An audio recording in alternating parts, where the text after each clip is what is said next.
Hi, my name's Amanda Trout, and welcome to Reality Arts Podcast. Each week, I will bring you a different insight and inspiration about art, creativity, and arts in health. Join me as we step out of our comfort zones, unwrap those hidden gems, and move forward in our creative purpose. You're listening to Reality Arts, helping you to increase your creativity and unlock your hidden talents. Hello and welcome to the Stepping Out Challenge Day 6. Today I'm going to continue with the second part of the series I did on my gardening channel called 31 Plants in My Tropical Garden, and today I'm going to be talking about getting the most from your garden. So gardening can have its challenges, its ups and downs, but it's also extremely rewarding. And I've spoken on the previous posts about the joys that I have found from growing my own. I get a real buzz from being able to go out and pick some herbs for cooking, or fruits and vegetables for a smoothie or a salad. And I'm increasing the plants that I'm growing all the time as I get more knowledge, more understanding, moving things around. I'm putting new things in, planting more seeds, and just asking. It doesn't hurt to ask somebody if you can get a cutting from a plant that you like. So that's another great way, if you add that to your list of things for keeping your budget low. So one of the things that the garden has taught me is the need for patience. And at times it's felt as if I've been checking on the seeds that I'd planted each and every day. It's almost like you want to dig up the soil to see, well, are you growing yet? So you're expecting growth and nothing is happening. Or you're expecting growth, it starts to grow, but the snails in one night just eat all the seedlings that have come up. And like my basil and my coriander seeds, nothing came up. I was watering it, it was warm. Maybe it was the seeds. Maybe I need to get a different set of seeds. But these were in date, so it's just like, some things I didn't kind of like get all kind of het up about it. It's just like some things you can grow well and some things you can't. And then there are other times where it would seem as if plants just grow overnight when you're not looking. And I find that with my Mexican sunflower plants. I've got them spread out in the garden. And if I'm chopping and dropping one particular area, by the next week, an area that I've cut has started to grow again. And I always find that amazing, because it's just like a continuous cycle of, they're all helping to nourish the soil. So patience has also taught me that just because you want to do a particular job in the garden doesn't mean that it's going to get done. And some jobs take a lot longer than you might have originally thought. And I've done this time and time again. I go out with a list of things that I want to achieve, and I end up just doing half of one. So you have to kind of give yourself a bit of space, a bit of room, like look at the particular job, look at the space that you're working in. I'm working in quite a large space, larger than I've ever worked before. So it's just like, sometimes it can seem as if you're just going out there and battling the weeds and digging up weeds and, or cutting back at one point. It just seems like, you cut back one area, as I said, with the Mexican sunflower, and then suddenly it's grown again, and you're like, okay, I now need to put this here, but that's not the job that I wanted to do to begin with. So you have to kind of, really plan it, and also be realistic as to how much you can get done.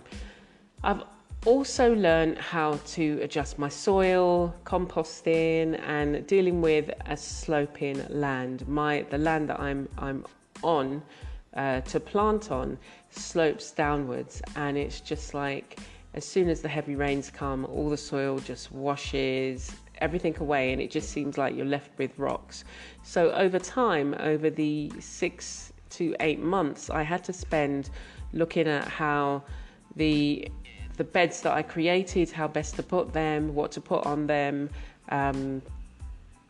what to nourish the soil with, and understanding how in the rainy season, how it's a lot easier, obviously, for plants to grow, and then in the drier season. And so in the rainy season, it's best to kind of put those things that you want to grow fast. Like if I'm planting any new Mexican sunflower, I usually plant it in the rainy season, and at the moment we're going through the rainy season, so it's just like there's other plants that I can put in the ground that needed to go in there, but it was just too hard to dig the soil. So now the soil's a lot softer, or what needed to happen was where there wasn't much soil there, over time I've laid down, the cut grass and leaves and dry leaves, and so it's, without me having to do anything, created its own compost in place. And so by the time now I'm ready to come for it, there's a lot more soil there that I can use.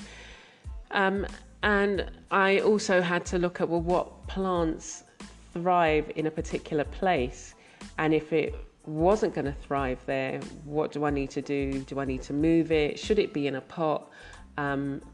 To begin with, for a little while, just to establish itself, and then decide where to put it. And so all of those things have learned from working in the space. So as I say, the space that I was growing on has a large slope. So as I'm facing it, the slope is coming towards me. And I didn't have any money to bring in additional soil to balance it out, or, add rocks here and then, level it all out. So I had to figure out how best on a budget to stop the soil from washing away during the heavy rains. And then during the drier season, deal with the cracks in the heavy clay soil. And it definitely has been a challenge. And what I found, again, is that you can't be in a rush. So if you're dealing with a very tight budget and you don't have money to, say, put in wood chips, what I've been doing is, as the grass is cut, I allow it to die down for a couple of days, and then I put cardboard down, and then I put the grass down, and that's stopped grass from growing in areas that I want to maintain a path, or it's quite expensive to constantly be cutting the grass, because we find that, I think generally speaking, the size of the place, within 2 weeks the grass has grown quite long, and so we get it cut once a month. So whilst it's longer than we would normally have it, what I do is use that to my benefit, because it means I have more grass to put on my compost pile, more grass to put on the beds and to nourish the beds, and to create more compost around the edges of the property where I want to do some planting. But I'm glad I persisted, because I ultimately want the land to work for me, and I look at all the examples found in nature. I purposefully didn't want to put in irrigation. Again, we're on a tight budget. If I have to carry the bucket, and now I've got a hole in my bucket, my watering can, in place, what systems can I put? How can I use recycled bottles to help water particular plants, especially in the early season? And as I say, what happens in nature, what happens in the forest, the trees fall in place, covers the ground, breaks down.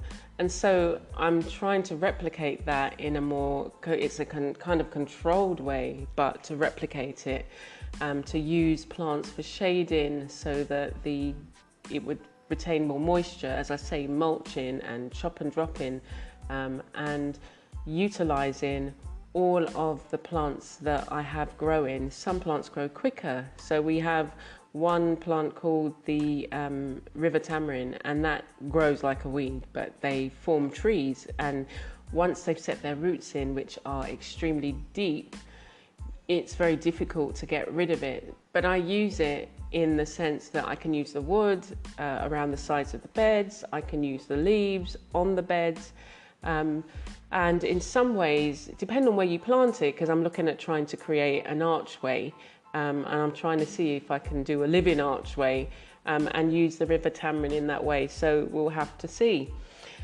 But as an artist, I've been very excited to find plants that I can use in a creative way. So either from their fibers or as natural dyes. And I have found a number of plants that can be used in the art studio. So there's a particular plant. So if you go to my blog, you'll see some of the images of the plants. And I've got a video there of it's called the Clitoria tenaty. And it's got really pretty blue flowers. So the flowers can be used in a tea, and I think the leaves can be used in a tea as well. But it's got this lovely blue colour that it changes the water to a blue colour, and then if you add something acidic, it changes to like a purpley colour. So it's like, oh my goodness, look, I can use this to dye some fabrics, or dye the paper or whatever. There's a clammy cherry tree which produces berries which are edible, but it's got a very kind of sticks to your teeth. So it's not a plant that was actually eaten very widely. I think the kids used to eat it, but they used to mostly use it to stick paper together or to create kites. The banana leaf, you can get fibers from that. They can be woven. The mahogany tree, we've got a mahogany tree that when I cut it back, or I don't physically cut it back, when we get it cut back, the wood is used in furniture, and so that's something that I can use in terms of art projects as well. And there are so many other leaves in the garden that provide a natural dyes. So it's just like, oh my goodness, look at all this that is here. It's not just you can eat the food, you can be nourished by the food, they can be used in a medicinal way, but they can also be used in a creative way. You're listening to Reality Arts, helping you to increase your creativity and unlock your hidden talents. So I have been adding to the 31 plants growing in my tropical garden over time, and I think that I probably have doubled the amount of plants growing in my space, and that's unique plants. So, and it's probably even more if you count plants that I've got multiple numbers of. So like my moringa trees, I started out with 14 trees that grew at different rates, and now I'm creating a moringa patch where I'm going to, I have planted about 20 or 30 trees that I want to grow, and they're all growing at different rates, so they'll all come up and produce. But that's a really great, that's a wonderful, it's called a miracle tree. Anyway, and I've been able to successfully grow from seed, or friends have given me cuttings or small plants, and I was recently given a tamarind plant which will grow into a tree. It would grow into a massive tree, so I put it in a space where it can do that quite happily. I've been given a soursop tree, a small plant, and I love, you can make the juice from that and punch from that. And the soursop leaves have amazing properties as well. And then I've been given a soursop fruit, and I made like a juice from it. And I thought, well, let me plant these seeds, not thinking that they were going to grow. I don't know why, because I have had success with seeds.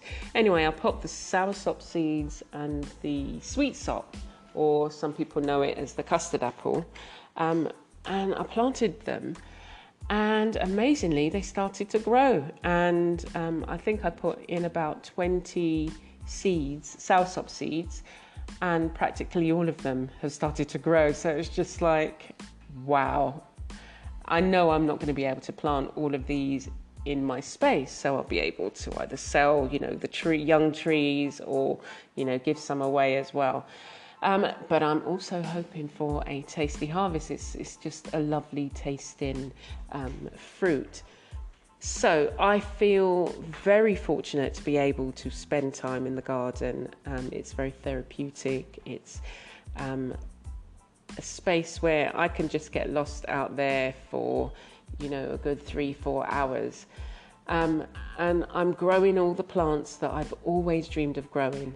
It's such a blessing, and it's great to share the information, and I share that on my gardening YouTube channel. What I feel I'm doing is transforming the landscape, and I'm creating a haven, and it's definitely one of the coolest things that I've been able to do, and I'd love you to join me on the adventure. The idea that, I'm creating climates so that more birds, we've got hummingbirds, we've got at least 3 or 4 different types of birds. We've got bees, we've got some small bees that love the flowers from the spice basil, and we've got some massive bees, I still haven't found out what they're called, that love the moringa flowers and the Mexican sunflower nectar. And we've got lizards, we've got about 4 or 5 different varieties of lizards and other animals that it's just like I've never seen these before. I've seen lizards, yeah, but there's one particular lizard called the skink, and I will share more of that on one of the videos on the channel. So definitely come and join me on my YouTube channel. So if growing your own is something that you'd like to do, then I encourage you to think about how you can use the space you have to grow something, whatever the size. It's definitely a therapeutic activity. Even weeding can soothe away the stress, and there is so much to learn as you gain more confidence. So here are the tips again if you're on a budget and want to start growing your own. And I spoke about these yesterday. So if you are new here, then here are the tips again. But this is also just a reminder.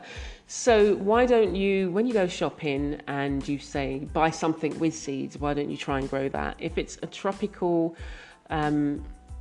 vegetable or fruit, you might only be able to grow it indoors, and you might not necessarily get the fruit from it. Sprouting pulses is another quick way to start growing, and you can go and buy seeds. They're quite economical, between $1.50 and I guess it depends what you want to buy, but a lot of the general ones are between like £1.50 and £3. You can start quite quickly. You can check out your local pound store. I know they've started doing a lot of gardening supplies, and they do sell seeds and they sell plants, and sometimes they have some quite good plants. Your Lidl store, I don't know whether they have Lidl in the States, or if you're in the States, you've got your dollar store, you've got your Walmarts and other places that those of you who go shopping there would know. In England, I know we have Lidl now do a whole plant range, and some of their plants are in really good quality. I've brought some of their seeds. I've not yet planted them. I wanted to plant. That's it. I've got some sunflowers. I'm going to try them, and I'll be able to say, how when you buy plants from these lower cost stores, whether they do grow as well as you hope. So keep an eye on my gardening channel for those who want to grow and garden on a tight budget. I've been growing my garden with no budget. I mean, the amount that I've probably invested so far, not taking out clearing the land and things like that, but just since I've started planting, is about $500, which may be £150-200, and that's on a course at the Andromeda Garden, where it was a kitchen garden course, organic course, and we came away with lots of supplies. And the only thing that because I went away sort of like a week, 2 weeks after I'd come back with all the seedlings, and I put stuff in the ground. We'd planted stuff at Andromeda Gardens. I brought them home and they didn't survive. The only thing that survived was the Mexican sunflower, and that has populated my garden. So I think I spent $120 on that. and then a few plants that I brought, but the rest is my compost bin. So actually maybe $600, but it's just like, there are things that you can do that you don't have to spend. And if you start working with what you've got, sometimes it might mean that you have to wait 6 months for things to grow so that you can get enough to chop and drop, or, but just, you have to see what works for you. So I'll be sharing some hints and tips. So please do subscribe and click the notification bell so that you know when a new video has been uploaded. And I currently post about 2 to 3 videos every week. So have you had any more thoughts in all my talking on what your approach is going to be to your green space, if you've got one, or your balcony space, or that space which you can put a couple of pots? Check out some of the resources. I'll be putting some links to, the dollar store, some other places as well that sell books that you might want to get.